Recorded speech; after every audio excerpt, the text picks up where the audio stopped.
¿Ustedes no han notado de que lo que vendría a hacer estas entrevistas es prácticamente como un teatro? Claro, eso parece un guión hecho por las empresas y el mismo entrevistado, siempre tratando como que hablar de lo que es correcto, lo que se pregunta en la entrevista y no se evalúa verdaderamente lo que requieres para el cargo. Exactamente, justamente hoy les vamos a acabar ese teatrito. Claro, vamos a tomar de una vez todas las máscaras. ¿Cómo lo vamos a hacer? Simple. Vamos a hablar y abordar el tema sobre un método de entrevista muy aplicado por las organizaciones que lleva una contratación muy efectiva, el cual es el método STAR. Exactamente, en este se llevaría a cabo un proceso suave, práctico, y aquí te lo vamos a mostrar con ejemplos reales. Claro, arranquemos de una vez. Vamos que vamos. Pero antes de lanzarnos a ver cómo vendría a ser esa metodología de STAR, platiquemos de unas cositas antes. ¿Cómo vendría a ser una entrevista conductual? Pues mira que es muy simple en realidad. Una entrevista conductual no te va a preguntar qué es lo que haces tú aquí en este momento ya, sino que la entrevista conductual lo que va a hacer es que te va a preguntar qué es lo que has hecho antes, que el que hiciste. Claro, literalmente, de eso se trataría, de una situación específica que tú ya hayas hecho. Claro, y es que pues hay como una frase muy marcada en todo este modelo de entrevistas, ¿no? Y es que el pasado es el predictor del comportamiento futuro. Tal cual. Ahorita yo creo que en las entrevistas no vendría a ser, oh sí, yo soy súper bueno trabajando bajo presión, sino dime una situación en la que hayas trabajado bajo presión y qué hiciste exactamente. Por supuesto, en eso consiste. Ahora yo creo que podemos platicar acerca de los errores. Como vendría a ser en una entrevista, aceptar la respuesta de yo siempre doy lo mejor de mí. Eso es un error muy grave que comete el que es entrevistado justamente en esta metodología de entrevistas, porque eso no evidencia nada. Algún otro error que suele pasar en estas entrevistas es que el entrevistador comete el error de que suele abrumar, que suele estresar un poco y al final decide delegar ese cargo a esta persona que postula solamente por el hecho de que tiene un buen perfil o me cayó muy bien. Literalmente, no se trata de seguir la intuición o decirlo simplemente porque sí, sino preguntar y saber qué fue lo que exactamente hiciste en aquel entonces. Eso podría, como decíamos anteriormente, predisponer cuál es tu respuesta para después.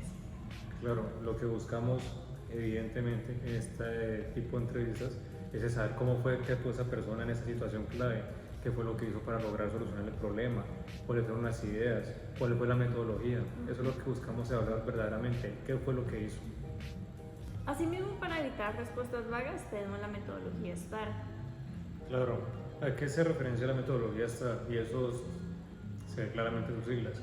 La S hace referencia o alusión a la situación, la T a la tarea, la A a la acción y la R al resultado que se obtuvo en todo ese contexto. Exactamente, vamos aquí con un ejemplito rápido. En la situación tenemos la línea de producción que estaba trazada. En la tarea tenemos que le pidieron reducir el retraso. En la acción reorganicé turnos y prioricé pedidos. Y lo que vendría a estar en el resultado, se redujo el retraso en 30% en tan solo 2 semanas. Claro, y es que si en esta metodología de entrevistas no tenemos una acción y no tenemos un resultado, todas estas respuestas han sido erróneas o simplemente han sido vagas y no dan con el verdadero objetivo de la entrevista. Exacto.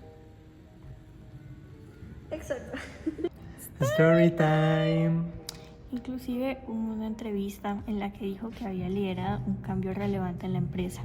Investigando, nos dimos cuenta de que solamente había enviado un correo. Literalmente, en pocas palabras, no es lo que haces, sino cómo te vendes. Pero aquí también hay algo relevante, porque algunos de procesos de selección llegan a fallar. Bueno, algunos procesos de selección en algunas empresas llegan a fallar porque hay empresas que tienen vacantes o tienen un cargo que necesitan cubrir de manera muy urgente. Entonces contratan con demasiado afán o simplemente no se toman el tiempo de diseñar correctamente el perfil que buscan para ese cargo. Literalmente, y luego se pueden buscar una persona que sea muy capaz y la meten, pero no tiene lo que vendría a ser la cultura. Sí, hay empresas que creen que todas las personas pueden aprender una cultura nueva, pero la verdad suele chocar mucho entre personas y organizaciones muchas veces esta parte de la cultura. Literalmente, entra con todo lo técnico, con todos los saberes, pero llega con la parte de la cultura y choca con el equipo. Todo esto nos genera un resultado muy negativo en la organización, desde procesos de rotación, tratando de encontrar el lugar indicado para esa persona, un desgaste tanto para la empresa como para esa persona, y al final, ¿qué tenemos que volver a hacer? Tenemos que volver a arrancar con todo el proceso desde cero. De todos modos, también es necesario saber qué es una competencia y cómo se evidencia esta. Claro, nosotros como entrevistadores, ¿qué es lo que entendemos por competencias? Entendemos que estos son conocimientos, son habilidades, más actitudes que destacan en situaciones muy específicas. Exactamente, no es simplemente decir, sí, yo sé hacerlo, sino que es llevarlo también a la acción. Aquí mismo vamos a realizar un ejemplo de lo que es una pregunta conductual. Cuando tuviste un problema y tenías escasos recursos, ¿qué fue lo que hiciste para lograr solucionarlo? Literalmente, si te responden con pasos que están claros y especificados, al igual de que con un proceso, si hay competencia. Claro, si lo que hay es una intención, entonces el resultado no nos sirve. Asimismo, aquí tenemos lo que son las claves para seleccionar por competencia. Primero, tenemos que definir cuáles competencias son críticas para el puesto. Segundo, debemos diseñar preguntas con el método STAR para poder evaluar esas competencias. Tercero, también debemos acordar los criterios de evaluación antes de la entrevista. Y cuarto y último, tenemos que documentar, puesto que si no hay ningún registro, no vamos a aprender nada y tampoco se va a mejorar. Asimismo, tenemos lo que vendría a ser la inducción y la formación. Esto no solamente termina cuando inicias a trabajar. Claro, sino que también se termina de completar mucho en lo que es la inducción, puesto que la inducción es lo que realmente conecta a la persona con la forma en la que se va a trabajar al interior de la organización. Exactamente. Lo que vendría a ser una buena introducción, ofrecerle y mostrarle qué es lo que vendría a ser la cultura y literalmente decirle, todos estamos dirigiéndonos para un mismo punto. Asimismo, necesitamos saber si este proceso de selección fue exitoso.